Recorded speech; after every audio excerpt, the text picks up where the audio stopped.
आधी हकीकत आधा फसाना। वो बहुत खतरनाक जगह है, वहां मत जाना। आज तक किसी की हिम्मत नहीं हुई। जो गया बड़ी मुश्किल से जान बचाकर बाहर निकला। जब हमारी टीम उस सदियों पुराने रास्ते पर जाने के लिए तैयार हुई तो ऐसी न जाने कितनी चेतावनियां सुनने को मिली।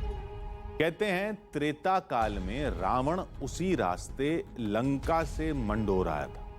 मंडोर यानी मंडोदरी का गांव, जो इस समय राजस्थान के जोधपुर में है। दावे के मुताबिक रावण और मंडोदरी का विवाह उसी मंडोर में हुआ था। रावण उसी रास्ते बारात लेकर आया था।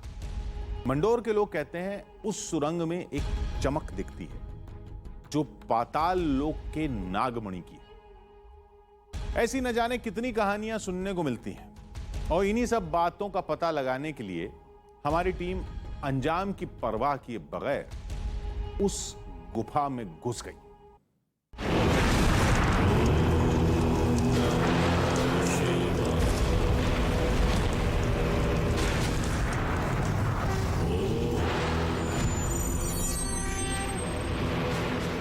लंकापति रावण जो महाज्ञानी था, महाबलशाली था, लेकिन अहंकार की वजह से जिसका अंत श्री राम के हाथों हुआ। भारत में श्री राम से जुड़ी कई निशानियां हैं, तो वहीं श्रीलंका में रावण से जुड़े साक्ष्य आज भी देखे जाते हैं। लेकिन आज हम जिस निशानी की बात करने वाले हैं वो जुड़ी रावण से है, लेकिन मौजूद है भारत में।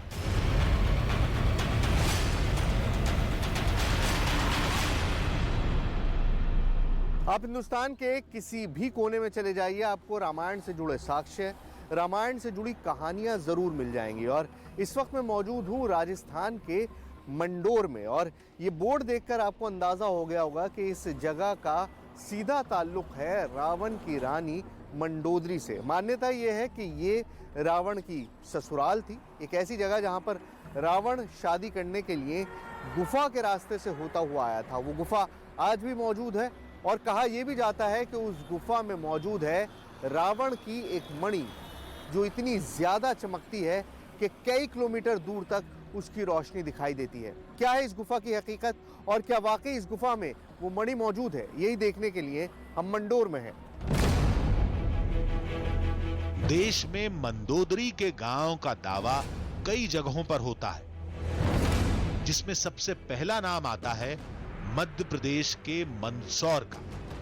दूसरी कहानी जुड़ती है दिल्ली के पास मेरठ से, लेकिन सबसे सटीक दावा माना जाता है जोधपुर के मंडोर का। यह पूरा इलाका एक पहाड़ के नीचे था, जहां देवी का मंदिर था, हनुमान जी की मूर्ति थी और वो गुफा जिसके रहस्य का पता लगाने के लिए हम आए थे। लेकिन एक बात चौंकाती है, जिस जगह से रामायण की इतनी बड़ी कहानी जुड़ती है वहां सन्नाटा पसरा था। बहुत अजीब बात है कि जिस रावण ने सोने की पूरी नगरी बसाई हो, वो जब शादी के लिए आए ससुराल तो ये कितने छोटे से रास्ते से आए। ये उस गुफा का मुहाना है, रास्ता है, जिसके बारे में दावा किया जाता है कि रावण मंडोर जो है इस गुफा के रास्ते से आया था, क्योंकि वो पुष्पक विमान से नहीं आ सकता था, क्योंकि उसे श्राप मिला हुआ था। सवालों में और उलझने के बजाय हमारी टीम ने गुफा में जाकर रहस्यों को सुलझाना बेहतर समझा। दूसरे मुहाने तक पहुंचते ही सच्चाई खुद दुनिया के सामने आ जाएगी। अब हमारी टीम रावण की गुफा में थी, जो किसी भूल भुलैया से कम नहीं थी। गुफा में भूल भुलैया है, ये बात बहुत सारे लोगों ने कही थी, लेकिन यहाँ आकर एहसास होता है कि उस भूल भुलैया का मतलब क्या होता है। अब देखिए, नीचे में आया, आके करीबन थोड़ा मैं आगे आया हूँ, मुझे नहीं पता कितना डिस्टेंस में आगे आया हूँ, लेकिन 4 रास्ते अब फिर मुझे दिखाने देने लगे। यहाँ पर एक रास्ता है, एक रास्ता यहाँ पर है, एक रास्ता यहाँ पर है और एक रास्ता इधर है। अब किस रास्ते से आगे बढ़ना है और कौन सा रास्ता कहाँ लेके जा रहा है, इसके बारे में हमें कोई अंदाज़ा नहीं है। रोशनी ऐसा आई सेड के यहाँ पर कोई है ही नहीं, तो आप ये उम्मीद ही मत रखिए कि आपको कोई भी एहसास होगा कि कहाँ जाना है। तो रैंडमली चुनना है। अब हो ये जा रहा है, जैसे अभी मैंने पहले भी महसूस किया कि एक रास्ते से घूम के मैं निकला हूँ और वापस उसी स्पॉट पर पहुँच गया हूँ जहाँ से मैंने शुरू किया था। मतलब ये सारी गुफाएं जो है ना एक मेज़ की तरह हैं, आपस में कनेक्टेड हैं, एक के ऊपर एक, सारे रास्ते कनेक्टेड हैं। तो कुछ पता नहीं चल रहा है, फिर भी चूज करते हैं किस पे, इस पे चलते हैं। हर तरफ अंधेरा था, हर कोने पर चमगादड़ों का साम्राज्य था। आगे जाने पर रास्ता और तंग हो गया। इस गुफा ने हमें घुटनों के बल बैठा दिया।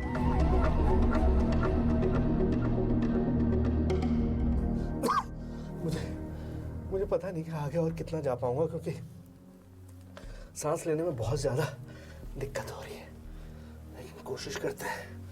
Oh God. हमने इस गुफा को हल्के में लेकर भूल की थी, जो अब भारी पड़ने लगी थी। करीबन 1 घंटे से ज्यादा का वक्त हो गया इस गुफा। Oh God.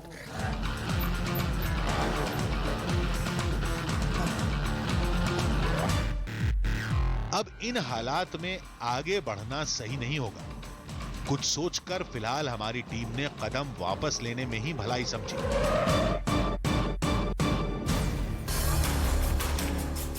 हमारी टीम गुफा से बाहर आ गई, वापस जाने के लिए नहीं, पूरी तैयारी के साथ फिर से अंदर जाने के लिए, ताकि रावण से जुड़े इस युगों पुराने रहस्य की हकीकत दुनिया के सामने लाई जा सके। उस पौराणिक रास्ते को हल्के में लेकर हमसे बहुत बड़ी भूल हो गई। हमने सोचा था कई सुरागों की तलाश में हमने आज तक कई गुफाओं में दमखम दिखाया है, यहां भी दिखा लेंगे, लेकिन इस रहस्य को सुलझाने के लिए कुछ औजारों की जरूरत थी। मतलब ऑक्सीजन सिलेंडर, मास्क, लाइट, रास्ते पर निशान लगाने के लिए चौक। इस सारे सामान के साथ हमारी टीम फिर से गुफा में पहुंच गई। कोई उस रास्ते को लंका तक का बताता है, तो कोई नागलोक तक, लेकिन असल में यह रास्ता कहां तक जाता है, यह हकीकत तो तभी सामने आएगी जब हमारी टीम उस खतरनाक रास्ते को पार करके दूसरे मुहाने तक पहुंचेगी।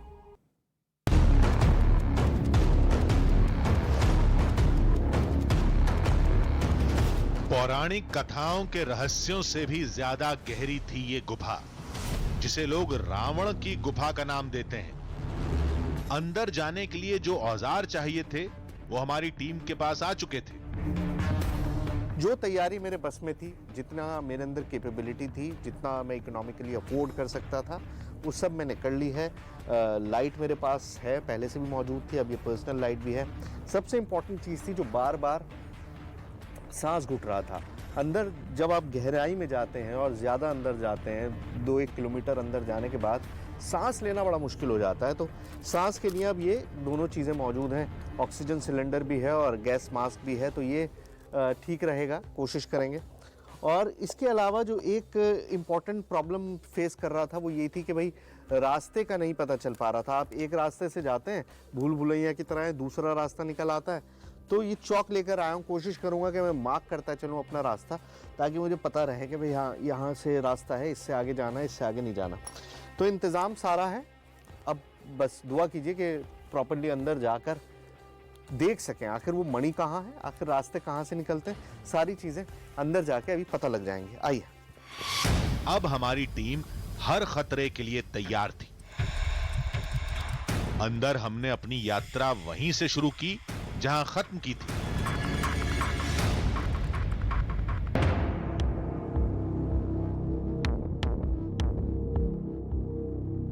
हर रास्ता एक जैसा लगता, हर मोड़ जाना पहचाना लगता, लेकिन अंदर ऐसा कुछ नहीं दिखा जो चौंका सके।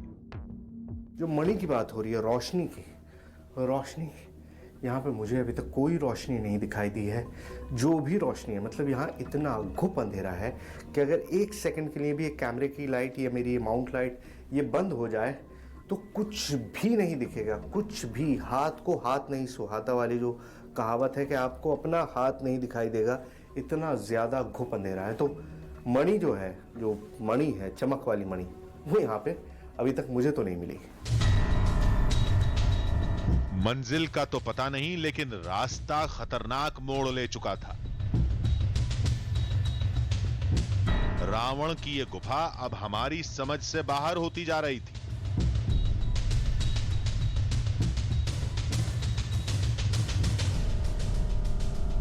हम कोशिश ये कर रहे हैं कि या तो हम कोई पॉजिटिव रास्ता तलाश सकें, या फिर जिस मणि की बार बार बात होती है कि यहाँ पर नागमणि मौजूद है, एक बहुत शानदार मणि जो वो बारात के साथ सामान लेकर आ रहे थे और उसमें से गिर गई थी, वो तलाश लें, देखिए क्या मिलता है।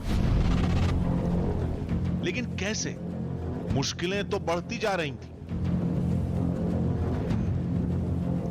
गुफा का पहला रास्ता तो ऐसा था जिसमें कम से कम घुटनों के बल चला जा रहा था। अब इतना पतला हो चुका है कि घुटनों के बल चलना भी इम्पॉसिबल है। इस तरह से लेट लेट के खिसक के चलना पड़ रहा है। मुझे लगता नहीं कि बहुत दूर जाना हो पाएगा।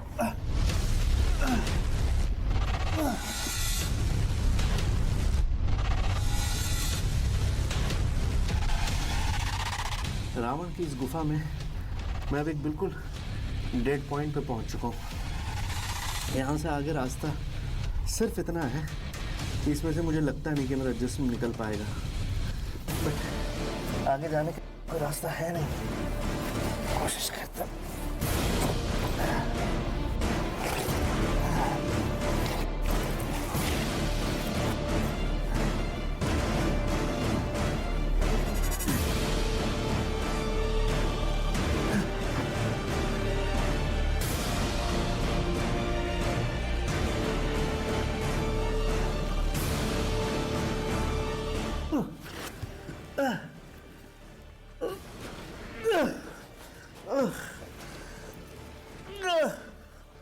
Oh God. गुफा का अंतिम सिरा खोजते खोजते हम कब जान बचाने का रास्ता तलाशने लगे, इसकी भनक तक नहीं।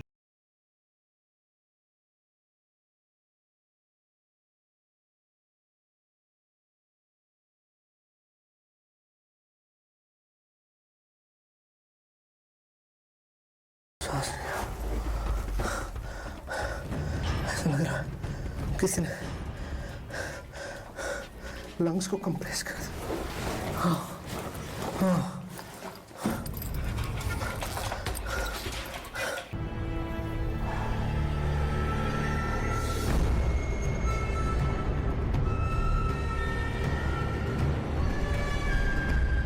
नाकाम होने का एहसास हर खौफ पर भारी पड़ता है। कुछ देर बाद शायद रास्ते का अंतिम सिरा हमारे करीब था, क्योंकि मुलायम पत्थर मिलने शुरू हो गए थे। जैसे जैसे आगे बढ़ते हैं, रॉक फॉर्मेशन जो है वो बहुत कमज़ोर होता जाता है। अभी आप देखिए, बिल्कुल इस तरह की बुरबुरी मिट्टी की तरह ये पत्थर है। अगर ये आप आगे बढ़े और आपके इस मूवमेंट से, हज़ारों सालों से कोई यहाँ पर आया नहीं है, और आपके इस मूवमेंट से ये पत्थर गिर गए, तो आपका रास्ता बंद हो सकता है। आप हमेशा के लिए, अपनी मौत तक आपको यहीं पर, ये मतलब आपकी कब्र बन जाएगी और आप यहाँ से बाहर नहीं निकल पाएंगे। तो ये सबसे बड़ा ख़तरा है। अब आप सोचिए, मेरी टीम में 3 लोग हैं, हम 3 लोग उन लोगों से गुजर रहे हैं जहाँ पे हो सकता है 1000 साल से कोई ना गुजरा हो। ऐसे में हल्का सा मूवमेंट, हल्की सी आवाज़ भी पत्थरों को ऐसा बुरादा बना देती है। इस तरह से पत्थर गिरने लग जाता है।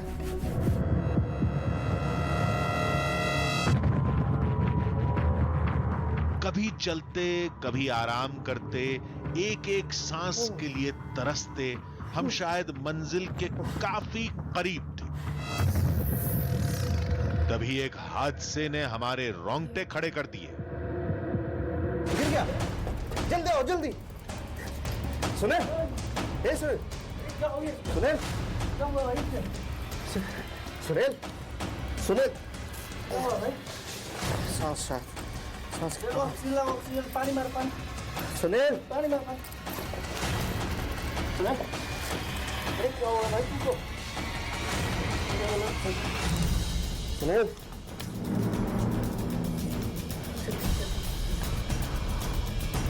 सुनील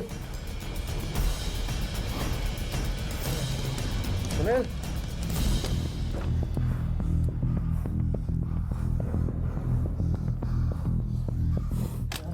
लग रहा है इसको इसका हाँ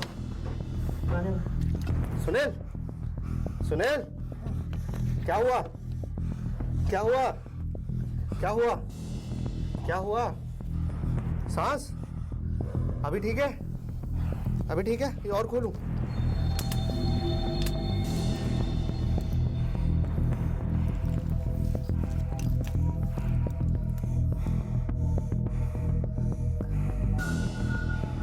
क्या हुआ क्या था हैं सांस की दिक्कत हो रही है ले चलो बस ले चलो जल्दी बाहर जाना है या आगे चलना है बाहर आगे नहीं जाओगे ऑक्सीजन आराम से सांस लो हालत तो बाकी लोगों की भी ठीक नहीं थी। ऐसे में आगे बढ़ना मुश्किल था। मंजिल के करीब से लौटना मुश्किल होता है, लेकिन यह फैसला हमें लेना पड़ा। लेकिन इंसान भले कुछ भी सोचता रहे, लेकिन कहीं कहीं नेचर की ताकत ऐसी होती है कि इंसान उसके सामने बिल्कुल हार जाता है। अब इस गुफा की गहराई को मापना नेक्स्ट टू इम्पॉसिबल है। मतलब मैं अपने सीमित संसाधनों के साथ वो नहीं कर सकता। वो तो शुक्र है कि मेरे पास उस तरह के इक्विपमेंट थे कि मैं कम से कम जिंदा बाहर निकल आया। तो ये गुफा रावण की है, ये गुफा पाताल तक जाती है, इस गुफा में मणि है। ये सारी कहानियाँ अभी कहानियाँ ही रहेंगी, क्योंकि ना तो हम इनको झुठला सकते हैं और ना ही हमारे पास इनको साबित करने के लिए कोई वजह है। पहली बार हमारी टीम गुफा के इतने अंदर तक जाने में सफल रही, लेकिन अंदर कोई चमक नहीं दिखाई दी। मुश्किलों के अलावा किसी से सामना नहीं हुआ। गुफा से जुड़ी कहानियों को तो हम पहले ही खारिज कर चुके थे। मकसद अंतिम छोर तक पहुंचना था, लेकिन बिगड़ते हालात ने पीछे लौटने के लिए मजबूर कर दिया। ये गुफा प्राकृतिक है, पुरानी है, बनावट अद्भुत है, लेकिन इसके लंका तक जाने या किसी नागमणि की चमक दिखने का दावा फिलहाल फसाना ही निकला।